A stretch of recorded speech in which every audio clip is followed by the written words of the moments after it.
Hi friends, welcome to Ravalisri kitchen. ఈరోజు మన ఛానల్లో వెజిటేబుల్ పలావ్ ఎలా చేయాలో చూద్దామా. చాలా టేస్టీగా సింపుల్గా అయిపోయే రెసిపీ అండి. అండ్ ఈ వెజిటేబుల్ పలావ్ని రైస్ కుక్కర్లో ఎలా చేయాలో చూద్దాం రండి. ఇందులో రైతా వేసుకొని తింటే చాలా బాగుంటుందండి. బెస్ట్ కాంబినేషన్ అండి వెజిటేబుల్ పలావ్తో. ముందుగా మనం రైస్ నానబెట్టుకుందాం. నేను గ్లాస్న్నర రైస్ తీసుకున్నానండి. ఇలా వాటర్ పోసుకొని శుభ్రంగా కడుక్కొని ఆ వాటర్ పంపేసి ఇప్పుడు ఫ్రెష్ వాటర్ పోసి ఆ రైస్ని పక్కన పెట్టేసుకోండి. ఇప్పుడు గిన్నె పెట్టుకొని రైస్ కుక్కర్లో ఇందులో 2 పావుల నూనె వేసుకోవాలండి. నూనె వేడైన తర్వాత ఆల్ స్పైసెస్ వేసుకోండి. ఆల్ స్పైసెస్ వేసుకున్న తర్వాత కొంచెం జీలకర్ర, కొంచెం ఆవాలు, కొంచెం శనగపప్పు, అలాగే కొంచెం జీడిపప్పు వేసుకొని ఫ్రై అయ్యేదాకా ఫ్రై చేసుకోండి. అలాగే 1 కప్ ఆఫ్ ఆనియన్స్ వేసుకొని బాగా ఫ్రై అయ్యేదాకా ఫ్రై చేసుకోండి. ఫ్రై అయిన తర్వాత ఒక 4 పచ్చిమిరపకాయలు వేసుకొని కలుపుకోండి. కలుపుకున్న తర్వాత ఒక గుప్పడంత పుదీనా అండ్ గుప్పడంత కొత్తిమీర వేసుకొని బాగా ఫ్రై అయ్యేదాకా కలుపుకోండి.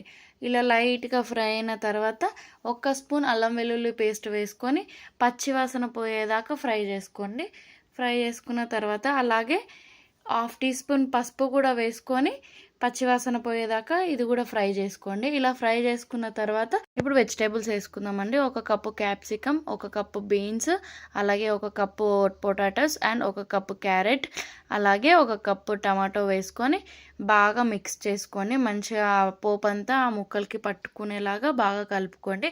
నా ఛానల్ని కొత్తగా చూసినట్టయితే సబ్స్క్రైబ్ చేసుకోండి. రైస్ కుక్కర్లో చేస్తున్నప్పుడు వుడ్ స్పూన్స్ ఆర్ ప్లాస్టిక్ స్పూన్సే వాడండి. కొంచెం ఉప్పు జల్లుకొని మూత పెట్టుకొని కొంతసేపు వదిలేయండి. ఒక 2 to 3 minutes అలా వదిలేసాక ఇలా వెజ్జీస్ అన్నీ ఉడికిపోతాయండి. ఇలా ఒకసారి కలుపుకొని నేను ముందుగానే కొంచెం మిల్ మేకర్ అండ్ కొంచెం పచ్చ బఠానీని ఉడకబెట్టేసుకున్నానండి. అవి కూడా ఇందులో వేసుకోండి. వేసుకొని మళ్ళీ ఒకసారి బాగా కలుపుకొని ఇప్పుడు ఇందులో ఒక 1/2 టీ స్పూన్ కారం, 1.5 స్పూన్ ఉప్పు, అలాగే 1/2 teaspoon garam masala, 1 spoon ధనియాల పొడి వేసుకొని మంచిగా కలుపుకోండి. ఆ స్పైసెస్ అన్నీ ఆ ముక్కలకి పట్టేటట్టు కలుపుకున్న తర్వాత నేను గ్లాస్కి గ్లాస్న్నర వాటర్ తీసుకున్నానండి. అంటే నేను గ్లాస్న్నర బియ్యం తీసుకున్నాను కాబట్టి 3 glasses ఆఫ్ వాటర్ తీసుకున్నాను. ఇలా కలుపుకొని మూత పెట్టేసుకోండి. ఒక 5 minutes తర్వాత ఇలా మూత తీసి చూస్తే ఇలా వాటర్ మసులుతూ ఉంటాయండి. ఒకసారి కలుపుకొని మనం ఆల్రెడీ ముందుగానే రైస్ పెట్టుకున్నాం కాబట్టి ఇప్పుడు ఆ రైస్ని ఇందులో వేసుకోవాలండి. కొద్దిగా రైస్ వేసుకోండి. ఇలా కొద్దిగా రైస్ వేసుకొని మళ్ళీ ఒకసారి గంటతోటి కలుపుకొని మూత పెట్టుకోండి. రైస్ కుక్కర్ ఆఫ్ చేసి మళ్ళీ ఆన్ చేయండి.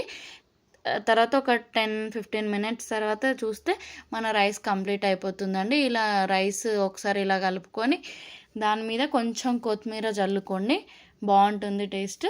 ఇలా కొత్తిమీర చల్లుకొని మళ్ళీ ఒకసారి కలుపుకొని పక్కన పెట్టుకోండి. ఇప్పుడు మనం సర్వింగ్ ప్లేట్లోకి తీసుకుందాం. చాలా టేస్టీగా సింపుల్గా వెజిటేబుల్ పలావ్ ఎలా చేయాలో చూసారు కదా. ట్రై చేసి చెప్పండి నాకు కామెంట్లో.